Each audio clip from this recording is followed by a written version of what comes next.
आज हम बात करेंगे श्रीमद् भगवत गीता के प्रथम अध्याय के बारे में।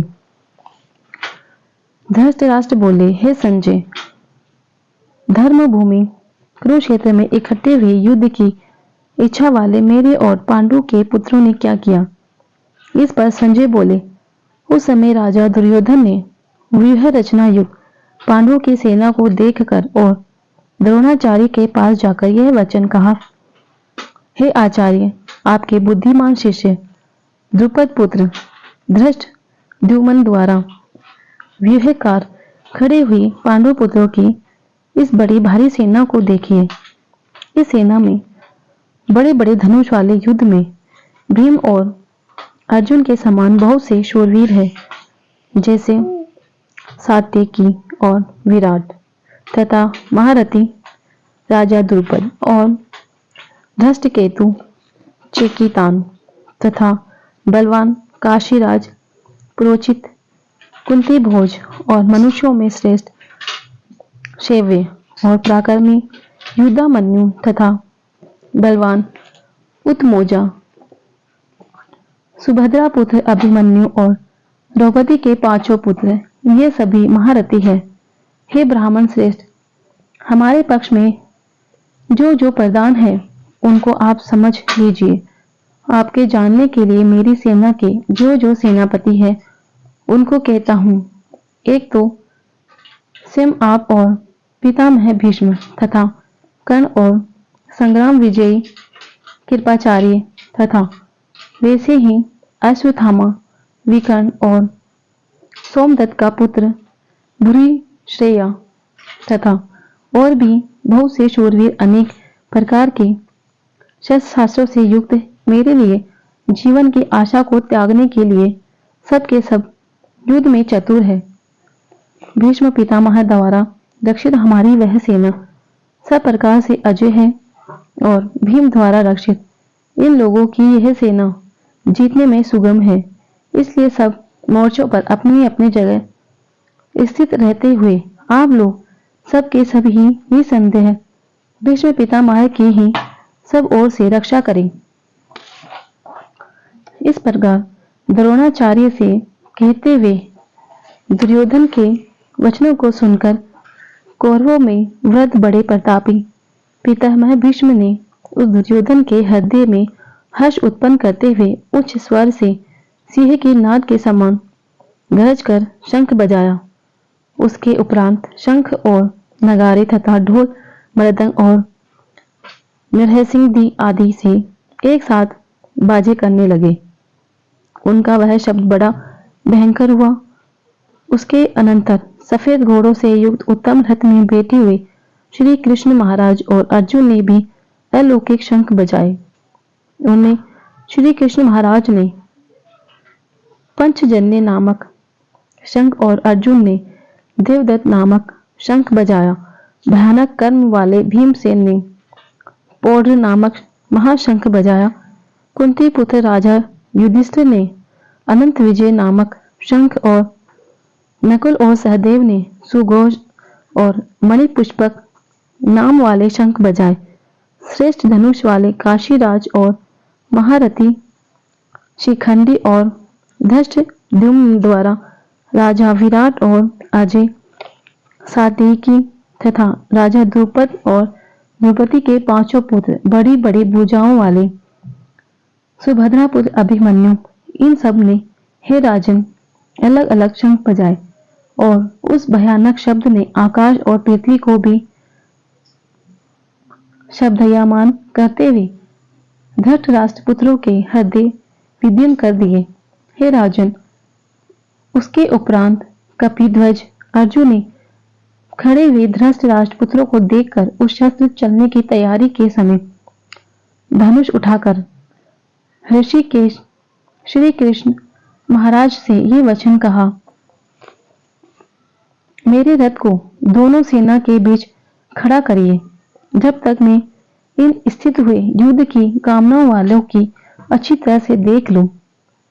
इस युद्ध रूप व्यापार में मुझे किन किन के साथ युद्ध करना योग्य है। दुर्बुद्धि दुर्योधन का युद्ध में कल्याण चाहने वाला जो जो ये राजा इस सेना में आए हैं उन युद्ध करने वालों को मैं देखूंगा। संजय बोले, हे धृतराज, अर्जुन द्वारा इस प्रकार कहे हुए महाराज कृष्णचंद्र ने दोनों सेनाओं के बीच में भीष्म और द्रोणाचार्य के सामने और संपूर्ण राजाओं के सामने उत्तम रथ को खड़ा करके ऐसा कहा कि हे पार्थ, इन इकट्ठे हुए कौरवों को देख। उसके उपरांत प्रथापुत्र अर्जुन ने उस दोनों की सेनाओं में स्थित हुए पिता के भाइयों को, पिता के महों को, आचार्यों को, मामों को, भाइयों को, पुत्रों को, पौत्रों को तथा मित्रों को, ससुरों को और सुहृदों को भी देखा। इस प्रकार उन खड़े हुए संपूर्ण बंधुओं को देखकर वे अत्यंत करुणा से युक्त हुए। कुंती पुत्र अर्जुन शोक करते हुए ये बोले, हे कृष्ण, इस युद्ध की इच्छा वाले खड़े हुए सब जन समुदाय को देखकर मेरे अंग शिथिल हुए जाते हैं और मुख भी सूख जाता है और मेरे शरीर में कंप तथा रोमांच उत्पन्न होता है तथा हाथ से गांडीव धनुष गिरता है और त्वचा से भी बहुत जलती है तथा मेरा मन भ्रमित सा हो रहा है, इसलिए मैं खड़ा रहने को भी समर्थ नहीं हूँ। हे केशव, लक्षणों को भी विपरीत ही देखता हूँ तथा युद्ध में अपने कुल को मारकर कल्याण भी नहीं देखता।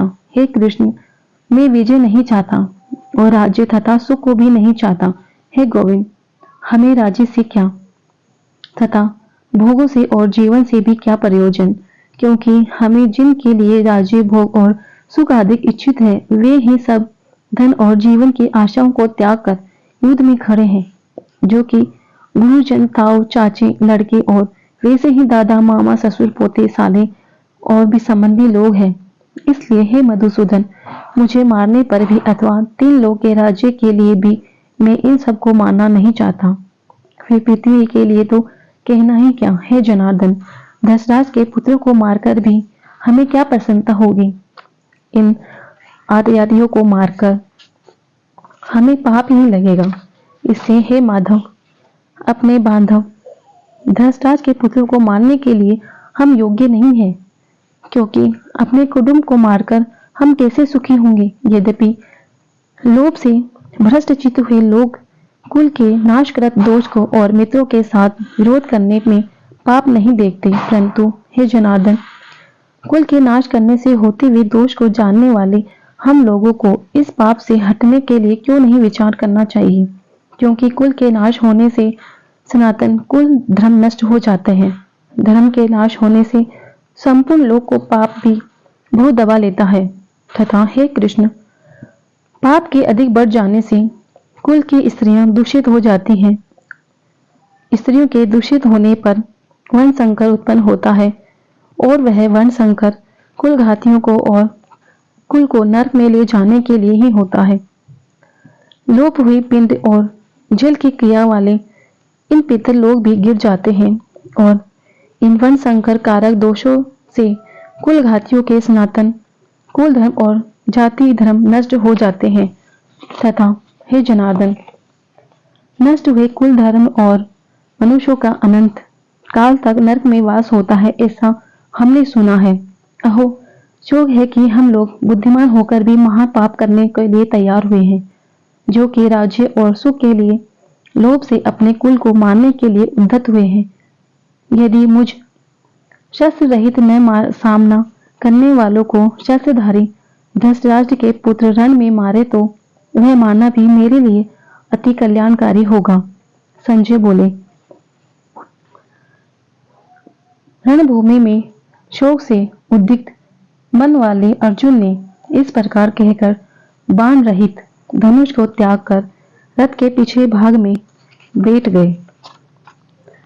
जानकारी अच्छी लगी हो लाइक करें, कमेंट करें और हमारे चैनल पे पहली बार आए हैं चैनल को सब्सक्राइब करें।